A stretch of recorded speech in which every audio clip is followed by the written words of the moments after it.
The air at Parris Island, South Carolina, is a physical entity. It's a thick, wet blanket of salt marsh and pluff mud, so heavy with humidity it feels like you're breathing water. In the pre-dawn gloom, the chorus of sand fleas and the distant, rhythmic chanting of a platoon on the move were the only sounds that broke the oppressive stillness. Into this world of rigid, brutal uniformity stepped recruit Anna Cole.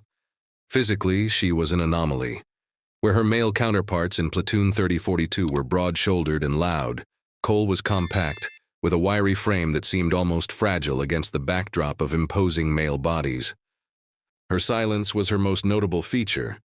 In a place that ran on shouted commands and aggressive posturing, her quiet, observant nature was misinterpreted as weakness, a fatal flaw. The ridicule started as a low murmur in the barracks, whispers behind cupped hands. They called her Country Club Cole, assuming her slender build meant a life of privilege, utterly unprepared for the grit required to earn the title of Marine. "She'll be the first to ring the bell," Corporal Jensen, a thick-necked recruit with a chip on his shoulder, sneered to his buddies. "My sister's got bigger arms than her." The laughter that followed was a casual, cruel dismissal. Anna heard it all. She stood by her rack, folding her uniform with meticulous precision, her face a mask of placid neutrality. She didn't offer a defense. She didn't need to. Her grandfather, a man who had taught her to read wind and squeeze a trigger with the patience of a hunting spider, long before she knew what a Marine was, had instilled in her a different kind of strength. It was a quiet confidence, a deep well of certainty that she kept hidden from the world. The crucible for this unspoken confidence was to be the rifle range. Marksmanship is the religion of the Marine Corps, and the M4 carbine is its holy text. As Platoon 3042 marched toward the range, the bravado of the male recruits reached a fever pitch. They talked of their hunting trips, of the guns their fathers had given them, each trying to outdo the other. Anna remained silent, her gaze fixed on the back of the recruit in front of her, her breathing steady and calm. The stage was set. In the unforgiving South Carolina sun, on the sacred ground of the firing line, the collision between their prejudiced assumptions and her hidden legacy was about to become deafeningly loud. The range was a sprawling field of manicured grass and packed earth, smelling of gunpowder, hot metal, and sweat. Gunnery Sergeant Gunny Evans, the platoon's drill instructor, stalked the firing line like a caged panther. He was a man carved from granite and fury, his voice a gravelly roar that could strip paint from a bulkhead. He held the belief, common among the old guard, that combat was a man's world, and he viewed Cole's presence in his platoon as an unwelcome social experiment.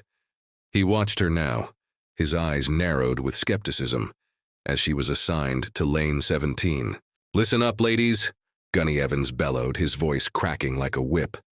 "This weapon is more than your friend. It is a part of you. You will treat it with respect, and maybe, just maybe, it will keep you alive.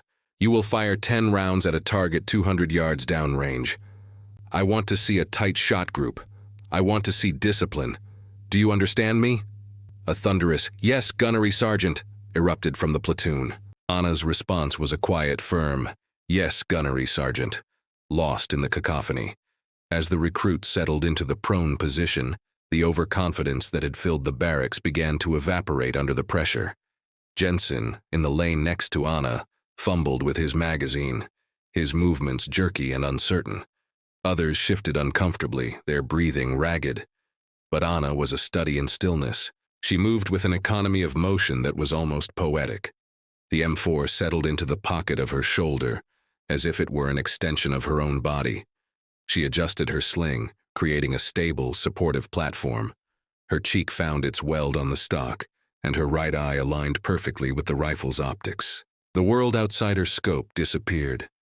There was only the black circle of the target, the gentle sway of the grass in the breeze, and the rhythmic beat of her own heart.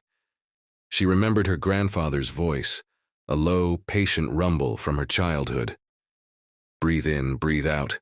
Let half your breath go and hold it. Find the stillness between heartbeats. That's where the shot lives, Annie." The command came. Fire when ready. A ragged volley of shots echoed across the range. Jensen fired off 3 quick, impatient rounds, but from lane 17, there was only silence.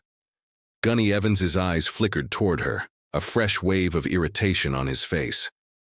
He started to move down the line, ready to unleash his fury on the recruit he assumed was hesitating. Then a single sharp crack. Not the hurried pop of the others, but a deliberate, authoritative report. Anna worked the charging handle, ejected the spent casing, and settled back into her rhythm. Another deep breath, another pause in the space between heartbeats. Crack, another crack. She fired her 10 rounds with the metronomic consistency of a master craftsman. When the ceasefire command was given, the recruits scrambled to check their targets. A low buzz of disappointment rippled through the platoon. Most had shots scattered across the paper, a few missing entirely. Jensen's was a wide, embarrassing pattern. He refused to look at Anna. Gunny Evans strode down the line, his expression a thundercloud. He ripped the target sheets from their frames, his critiques short and brutal. Pathetic, Riley. Are you aiming for the dirt? Did you even look through the sights, Johnson? He reached lane 17 and snatched Anna's target. He stopped dead. The words he was about to shout died in his throat. He stared at the paper as if it were an alien artifact. In the center of the black, all 10 of Anna's shots were clustered in a single ragged hole no bigger than a quarter. It was a group so tight it was almost unbelievable. It wasn't just good, it was perfect. The kind of shooting seasoned veterans struggled to achieve. He slowly lowered the target and looked at Anna, who was already cleaning her weapon, her expression unchanged. The entire range seemed to fall silent. The mocking whispers were gone, replaced by a stunned, disbelieving quiet. For the first time, Gunny Evans looked at Recruit Cole and saw not a liability but a weapon. Word of the perfect target spread through Paris Island like wildfire. It became a piece of platoon lore, but for Gunny Evans, it was an anomaly that needed to be tested. A fluke, a lucky day. He couldn't let it stand without confirmation. He devised a new challenge, one designed to separate luck from raw talent. He waited for a day when the sky turned a bruised purple and a driving horizontal rain swept in from the Atlantic. The wind howled across the range, whipping flags into a frenzy and turning the field into a muddy quagmire. "All right, Platoon 3042, on your feet," Evans roared over the wind. "Today we separate the Marines from the tourists. The conditions are miserable. Your enemy doesn't care if you're comfortable. You will engage targets at 300 and 400 yards. This isn't a game. Prove to me you belong here."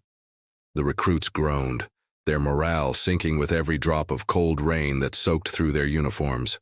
The wind made holding the rifles steady an exercise in futility. Sights were blurred by water and the mud seemed to suck them down. This was a test of will as much as skill. Anna, however, seemed unfazed. As she lay in the cold, slick mud, she felt a strange sense of calm. This was familiar territory. Her grandfather had never taught her to shoot on perfect sunny days. He had taken her out in the swirling snows of a Wyoming winter and the whipping winds of a prairie spring. "Nature is part of the equation, Annie," he'd say. "You don't fight it. You understand it. You use it." She closed her eyes for a moment, feeling the wind on her face, judging its speed and direction. She watched the way the rain slanted and how the blades of grass bent. In her mind, she was already making the calculations, adjusting her point of aim, holding for windage. While the other recruits gritted their teeth and fought against the elements, Anna became part of them. She fired slowly, deliberately, her timing impeccable, sending her rounds into the storm at the precise moment of relative calm in her breathing cycle. The results were even more staggering than before. While most recruits were lucky to even hit the paper at those distances in these conditions, Anna's groups were impossibly tight. She hadn't just repeated her success, she had improved upon it under conditions designed to make her fail. It was no longer a fluke, it was a proclamation. That afternoon, a soaked and mud-caked Anna Cole was summoned to the office of the base commander, Colonel Vance. Vance was a tall, imposing man with silver hair and an aura of quiet authority that could make even a gunnery sergeant stand a little straighter. Gunny Evans stood at a rigid parade rest in the corner of the office, his expression a mixture of pride and disbelief. "Recruit Cole," Colonel Vance began, his voice calm and measured. He held her targets in his hand. "Gunnery Sergeant Evans tells me you have a remarkable talent. These are not the targets of a recruit. This is the work of a highly trained marksman." "My grandfather taught me to shoot, sir," Anna said simply. Vance studied her for a long moment. He saw no arrogance, no bravado, only a quiet, factual confidence. "Your grandfather taught you well," he said. "We have a program here, an advanced evaluation for Marines who show exceptional aptitude in infantry skills. It's not for recruits, it's for seasoned fleet Marines. But I'm willing to make an exception. This is an offer, recruit. It will be harder than anything you have yet faced. What do you say?" Without hesitation, Anna looked the colonel in the eye. "I'm ready, sir." The Advanced Infantry Skills course was a world away from the rigid structure of recruit training. Anna was thrust into a small unit of corporals and sergeants, Marines with combat deployments and years of experience under their belts. They were a tight-knit brotherhood, and their skepticism toward the quiet recruit in their midst was palpable. They saw a small woman who had yet to even graduate from boot camp and couldn't fathom what she was doing there. The whispers started again, different this time, not mocking her weakness but questioning her right to be there. The true test came during a dynamic combat simulation in a sprawling, multi-level shoot house. The objective was to clear a series of rooms and neutralize hostile targets under the chaotic conditions of a firefight, complete with smoke, strobing lights, and the deafening sound of simulated gunfire. It was an environment designed to induce sensory overload and panic. The seasoned Marines moved with the practiced, aggressive economy of veterans. They were big, strong, and fast, stacking up on doors and crashing through with overwhelming force. Anna, by contrast, seemed to be a step behind, her smaller frame a clear disadvantage in the raw physicality of close-quarters combat. But as the simulation progressed, her unique attributes began to shine. Where they used brute force, she used intelligence and agility. She saw angles they missed. While they were focused on the primary entry point of a room, she would spot a low window or a crawlspace. Her smaller size, once a perceived weakness, became her greatest asset. She flowed through the tight spaces of the shoot house like water, appearing in unexpected places, her M4 speaking in controlled, precise bursts.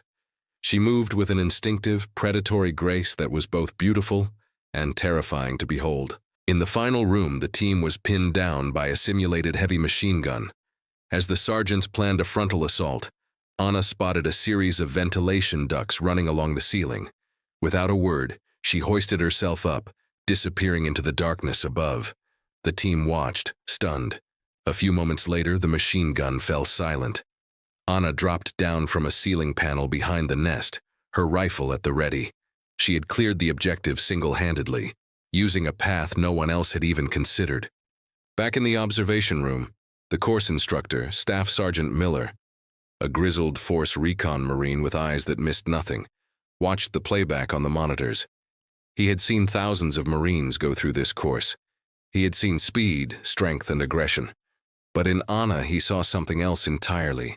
He saw an innate, almost supernatural spatial awareness and a creative, adaptable mind that couldn't be taught. He turned to the other Marines as they filed into the debriefing, their faces a mixture of exhaustion and shock. "Well," Miller said with a slow grin, "it looks like the recruit just taught you all a lesson in thinking outside the box." The men looked at Anna, who was quietly reloading her magazines. The skepticism in their eyes was gone, replaced by a new, grudging admiration. She had not joined their circle. She had forced them to redraw it around her. Staff Sergeant Miller pulled Anna aside after the final training exercise. He led her to his small, cluttered office, the walls covered in maps and commendations. He offered her a seat, a gesture of respect that felt foreign after weeks of being treated as a subordinate. "Cole," he began, leaning back in his chair, "I've been in this man's Marine Corps for 15 years. I've served in recon, deployed to places you only read about. I've trained hundreds of Marines, and I have never ever seen anything like you." Anna remained silent, her hands resting calmly in her lap. It's not just the shooting, Miller continued, leaning forward, his voice low and intense. That's a gift, sure. But it's how you think, how you see the battlefield. It's instinctive. You have the hunter's eye, Cole. It's a rare thing. Most people have to spend years trying to develop it. For you, it's just there. He paused, studying her face. There's a path for people like you. A very difficult, very narrow path. It's a community that takes only the best. They are the masters of our craft, the ghosts of the battlefield. I'm talking about the Scout Sniper Basic Course. He let the words hang in the air. The Scout Sniper course was the stuff of legend in the Marine Corps, a program so notoriously difficult that its attrition rate was often over 80%. It was a bastion of masculinity, a brutal test of physical and mental endurance that, to date, no woman had ever been given the chance to attempt. The Corps is changing, Miller said, slowly. Doors are opening that were sealed shut a generation ago. But no one's just going to hold this one open for you. You'd have to kick it down. You'd be the first. The pressure, the scrutiny. It would be immense. Every man there would be waiting, even hoping for you to fail. He looked at her, his gaze unwavering. But I think you can do it. I think you were born for it. If you want this, I will put my name on the line. I will write a recommendation that will get you a shot at the selection course. It's a life-changing chance, Cole, but it might just break you. For the first time since entering the office, Anna's expression shifted. A flicker of intense, focused light appeared in her eyes. It was the look of a predator that has just caught the scent of its prey. When do I start? She asked. The 3 months leading up to the Scout Sniper selection course were a personal war waged on multiple fronts. Anna knew that her natural talent wouldn't be enough. The course was designed to break the strongest men, and she would be held to the same unforgiving standard. She had to overcome any perceived physical disadvantages before she even arrived. Her life became a relentless cycle of brutal preparation. Her days started before dawn, with punishing runs through the wooded trails of Camp Lejeune, a heavy pack strapped to her back, her legs burning with every step. She spent hours in the gym, not building bulk, but forging a lean, functional strength, focusing on the endurance muscles she would need to hold a rifle steady for hours, or low crawl through miles of unforgiving terrain. Her mentor in this endeavor was a retired master gunnery sergeant named Kai Tanaka, a former scout sniper whom Miller had introduced her to. Tanaka was a quiet, weathered man of Japanese descent, whose calm demeanor belied a core of tempered steel. He didn't train her. He remolded her. He pushed her past exhaustion, teaching her to find a place of mental stillness amidst physical agony. Her nights were dedicated to an equally grueling academic regimen. The art of the sniper was as much a science as a skill. She devoured books on advanced ballistics, learning to calculate the complex interplay of wind, temperature, humidity, and barometric pressure on a bullet's trajectory. She memorized the intricate formulas for range estimation, target detection, and camouflage. Her barracks room walls were covered in hand-drawn charts and diagrams. While other Marines were out on liberty, Anna was under the dim light of her desk lamp, her mind absorbing information with the same intensity she applied on the firing range. Tanaka and Miller became her guides, her mentors, her harshest critics. They understood the multifaceted pressure she was about to face. It wasn't just about passing the course. It was about representing a fundamental shift in the institution itself. They grilled her, tested her, and pushed her to her breaking point, all to forge a resilience in her that would be truly unbreakable. This period was a crucible, burning away any last vestiges of doubt and replacing them with the pure, unyielding alloy of expertise and will. The final test before her official recommendation was submitted was a comprehensive field exercise designed by Tanaka. It was the culmination of her 3-month war, a final exam to see if the theory and training had crystallized into genuine expertise. The setting was a dense, swampy section of the training grounds at Camp Lejeune, known as the Green Hell. Her mission, to infiltrate a 2-mile-long, heavily wooded area, Establish a final firing position overlooking a designated target, and remain undetected by 2 hunter instructors, seasoned snipers tasked with finding her. For 24 hours, Anna became a ghost.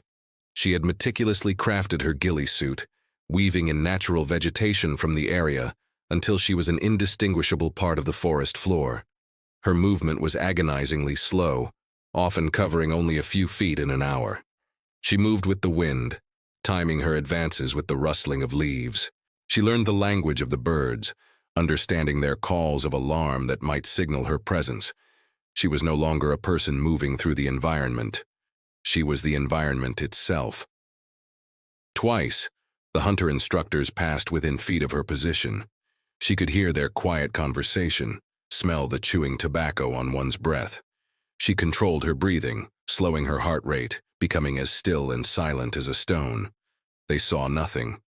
They moved on. On the second day, she reached her final firing position. From a concealed spot in a tangle of roots and fallen leaves, she had a clear view of the target 1,000 yards away. Now came the final test: patience. For 6 hours, she lay motionless, her eye on the scope, waiting.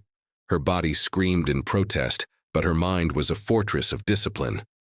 Finally, the signal came, a glint of light from the observation tower.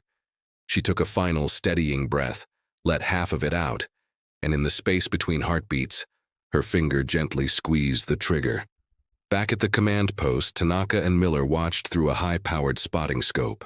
They saw the puff of dust as her round impacted the steel target, a perfect center hit. "I've lost her," one of the hunter instructors said over the radio, his voice laced with frustration and disbelief. "She's a ghost." Tanaka keyed his own mic, his voice filled with a rare and profound respect. "The exercise is complete. Excellent work, Cole. Welcome to the hunt." In that moment, she was no longer just a candidate. She was a prodigy. The bus ride to Stone Bay at Camp Lejeune, home of the Scout Sniper School, was quiet. Anna was the sole woman among a group of 30 combat-hardened Marines, each a top performer from their respective units. They were corporals and sergeants, most with multiple deployments. Their looks were a mixture of curiosity, suspicion, and outright hostility. She was an intruder in their sacred space. The arena was a collection of unassuming buildings and sprawling training ranges that belied the hellish nature of what took place there. The moment they stepped off the bus, the psychological warfare began. The instructors, clad in their distinctive t-shirts and boonie hats, descended upon them with a controlled ferocity, their voices cutting through the air, dissecting every perceived flaw. At the head of this pack was the chief instructor, Master Gunnery Sergeant Thorne. He was a living legend in the sniper community, a man who seemed to be carved from the very earth he taught his students to master. His face was a roadmap of hard-won experience, and his eyes had a piercing intensity that seemed to look straight into a man, a soul, and find his breaking point. He gathered the candidates on the grinder, the asphalt training field already shimmering in the morning heat. "Look around you." Thorne's voice was not a shout, but a low, menacing growl that carried more weight than any scream. "Take a good, hard look at the man to your left and your right. Statistically, only one of you will be standing here in 3 months.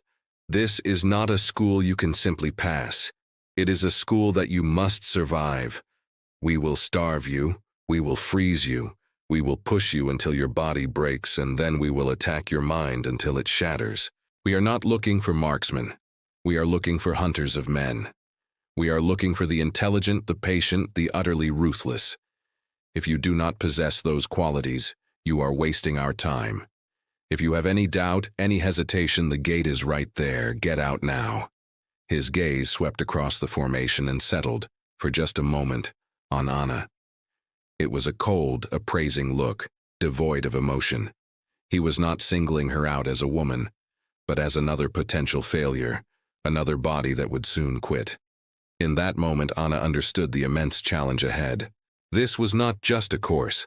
It was a forge designed to burn away everything but the purest, hardest steel. And the formidable Master Gunnery Sergeant Thorne was the master blacksmith. The initial weeks of the course were a brutal, relentless grind designed to weed out the weak. The physical toll was immense. Endless runs in soft sand, punishing swims in the cold Atlantic, and hours spent in agonizing stress positions. But the true battlefield was in the classroom. Thorne believed that a sniper's most lethal weapon was his mind. The academic portion was a deluge of complex information. The candidates were expected to master advanced mathematics and physics, learning to calculate ballistics equations by hand. They studied meteorology, learning to read the subtle signs of wind and weather that could mean the difference between a hit and a miss at over 1,000 yards. They spent hours poring over maps and photographs, learning the minute details of target detection and camouflage theory. Many of the combat veterans, men who were lions in a firefight, struggled with the intense academic demands. They were warriors, not scholars. But this is where Anna, with her months of devoted preparation, excelled. She absorbed the information with a quiet intensity, her mind a sponge for the complex data. She didn't just memorize the formulas, she understood the principles behind them. The first major academic test was on ballistics. It was a notoriously difficult exam that was a major hurdle for many candidates. As the graded tests were handed back, a low murmur of disappointment filled the classroom. Most had barely passed. When the instructor handed Anna her paper, he paused. "Cole," he said loud enough for the class to hear. 100% highest score in the class. A stunned silence fell over the room. The men looked at her, their expressions a mixture of shock and a dawning new respect. She had proven she had the intellect, but respect in this world was not fully given in the classroom. It had to be earned on the range. Her first few weeks on the long-range line were a humbling experience. The intellectual understanding of ballistics was one thing. Applying it under pressure with a racing heart and burning muscles was another. She struggled to find the perfect synthesis of mind and body. Her shots were good but not perfect. She was a contender but not yet dominant. It was a critical period of challenge, a reminder that her intellect alone would not be enough to conquer this mountain. The midpoint of the course was marked by the stress shoot, an exercise designed to simulate the chaos of combat and test a sniper's ability to perform under extreme duress. It was the great equalizer, a trial by fire where physical endurance, marksmanship, and mental fortitude converged. The exercise began with a 3-mile run in full gear through thick, muddy trails, carrying a 40-pound pack. At the end of the run, with their lungs screaming for air and their bodies shaking from exhaustion, they had to immediately engage a series of targets at unknown distances, all while instructors screamed in their ears, creating a maelstrom of distraction. One by one, the candidates ran the course, and one by one, the pressure took its toll. Shots went wide. Men fumbled with their equipment, their fine motor skills degraded by fatigue. Corporal Davis, a highly respected Marine who had been one of Anna's most vocal skeptics, put in a solid performance, but even he missed one of the long-range targets. Then it was Anna's turn. She finished the run, her breathing heavy but controlled. As she dropped into her firing position, a sense of profound calm washed over her. The screaming instructors, the throbbing of her own heart, it all faded into the background. She was back in that quiet space her grandfather had taught her to find. Her movements were fluid and economical. She ranged the first target, her voice calm and clear, as she called out the distance. She adjusted her scope, took a breath, and fired. A satisfying ping echoed back as the round struck steel. She moved through the course of fire with a terrifying, almost serene precision. Target after target, her calculations were perfect, her trigger squeeze flawless. The instructors intensified their efforts, shouting insults, trying to break her concentration, but she was locked in. She was an island of calm in a sea of chaos. Her final shot, at the most distant and difficult target, rang out with the same confident authority as the first. Another ping, a perfect score. A deep silence fell over the range. The instructors stopped yelling. The other candidates simply stared. Master Gunnery Sergeant Thorne, who had been observing from a tower, lowered his binoculars, a flicker of something unreadable in his eyes. As Anna cleared her weapon and walked off the line, Corporal Davis met her halfway. He was breathing hard, covered in sweat and mud. He looked at her, and for the first time all the skepticism was gone from his face. He simply nodded, a small, almost imperceptible gesture, but it was a sign of unequivocal respect. In the brutal meritocracy of the sniper school, she had finally, irrevocably, earned her place. The ultimate test of a scout sniper is not their marksmanship, but their fieldcraft. It is the art of stealth, concealment, and observation, the ability to become a ghost, to move through enemy territory unseen and unheard. The final phase of the course was dedicated to this art, culminating in a week-long stalking exercise. Each candidate was given a sector of dense forest and a single objective: to crawl undetected over a mile of terrain, get within 200 yards of 2 observer instructors, and fire a single blank round without being discovered. The observers were masters of their craft, equipped with high-powered optics, and their sole job was to hunt the students. Finding a candidate meant instant failure and a drop from the course. Anna spent hours preparing her ghillie suit, painstakingly weaving in branches, leaves, and grass from the specific training area. When she entered the stalk lane, she ceased to be Anna Cole. She became a creature of the earth, a slow-moving predator. Her progress was measured in inches per minute. She used the shadows, the contours of the land, and the whisper of the wind to mask her movement. Every snap of a twig, every rustle of a leaf had to be deliberate, to sound natural. For 2 days she crawled. Mud caked her body, insects feasted on her exposed skin, and thorns tore at her uniform. Her muscles screamed from the strain of holding her body low to the ground, but her focus never wavered. She was hunting. On the final morning, she spotted them. The 2 instructors were perched on a small rise, their binoculars methodically scanning the landscape. They were less than 200 yards away. She was in her kill zone. Now, the final, excruciating test, raising her rifle and taking the shot without giving away her position. It was the moment of maximum exposure. She took a full hour to slowly, painstakingly, bring her rifle into position. Millimeter by millimeter, she pushed it through the screen of vegetation in front of her. She aligned the sights, her heart a slow, steady drum. She placed the crosshairs on the chest of the lead instructor, took a breath, and gently pressed the trigger. The pop of the blank round was barely audible. She didn't move. She just watched. One of the instructors raised his radio. "Shot fired. No visual." A voice crackled back over the radio. It was Master Gunnery Sergeant Thorne from the command post. "Observer, look to your front. 10 yards. In the deadfall." The instructor lowered his binoculars and stared at the spot Thorne indicated. He saw nothing but a pile of leaves and branches.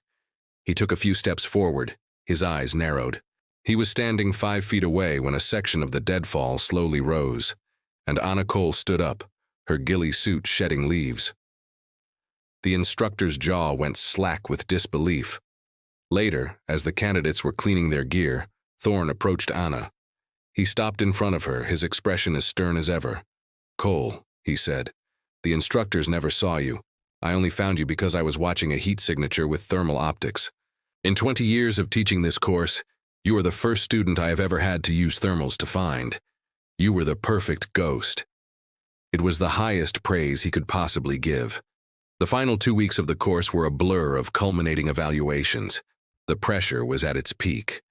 The few remaining candidates were physically and mentally exhausted, running on little more than grit and professional pride. They faced the last most difficult academic exams, and a series of final field evaluations that tested every skill they had learned. Anna moved through these final hurdles with the calm confidence of a master who has honed her craft. She aced the final exams, her deep understanding of the sniper's science now second nature. In the field, she navigated complex land navigation courses and executed flawless observation exercises. The last event was the final shooting examination, the ultimate test of marksmanship. It was a comprehensive course of fire, engaging targets from 300 to 1,200 yards, from different positions, and under strict time constraints. It was designed to be the final, objective measure of mastery. Anna approached the firing line not with nervousness, but with a quiet sense of homecoming. The rifle felt like a part of her. The wind, the light, the distance. They were not obstacles, but simply variables in an equation she knew by heart. One by one, she engaged the targets. Her breathing was steady, her movements precise. The satisfying ring of steel on steel echoed across the range again and again. She moved through the course with a flawless, lethal grace. When the last round was fired and the range was declared safe, it was clear to everyone watching that they had witnessed something extraordinary. She had not just passed the final test, she had set a new standard. Graduation day was cool and overcast. Of the 30 hardened Marines who had started the course, only 7 remained. They stood in a proud, exhausted line on the same grinder where Master Gunnery Sergeant Thorne had first laid down his challenge. Anna Cole stood among them, no longer an outsider, but a respected equal, a sister in this elite brotherhood. Thorne addressed the graduates, his voice for once devoid of its usual menace, replaced by a deep, resonant pride. He spoke of the legacy they were now a part of, the responsibility that came with the title of Scout Sniper. When he reached Anna, he paused. He looked her in the eye, and for the first time she saw a flicker of a smile touch his lips. "You earned this, Marine," he said quietly, as he placed the necklace around her neck. The story of Anna Cole, the quiet recruit who became the first female Scout Sniper, became a new kind of legend in the Marine Corps. It wasn't a tale of brute strength or loud aggression, but of a profound inner strength, of quiet confidence, and of a skill so pure it transcended gender and prejudice. Her journey from a ridiculed recruit to one of the most elite marksmen in the world was a powerful testament to the idea that our true measure is not found in the expectations of others, but in the unwavering belief we have in ourselves. Anna's story is more than just a military tale. It's a profound lesson in perseverance and the power of defying expectations. It teaches us that the loudest voice in the room is rarely the strongest, and that true strength is often forged in silence, through discipline and an unyielding commitment to our craft. She reminds us that the world will often judge us based on superficial things, our size, our gender, our quiet nature, but these judgments are nothing more than noise. The only thing that truly matters is performance. When you can do what others can't, the whispers of doubt fall silent. Her journey is a powerful reminder to cultivate our own unique talents, especially the ones that others may not see or value at first. Like Anna, we should focus on building a foundation of skill and knowledge so solid that when our moment comes, our abilities will speak for themselves, louder than any prejudice. So I ask you, where in your life have you been underestimated? What hidden talents do you possess that the world has yet to see? And most importantly, are you willing to endure the crucible of preparation, to put in the quiet, thankless work, so that when your opportunity arrives, you won't just succeed, you'll set a new standard? Thank you for joining me on this journey today. I wish you all the very best of health and the strength to overcome whatever challenges you face. If this story resonated with you, please consider subscribing to the channel for more content that explores the incredible depths of the human spirit. Until next time.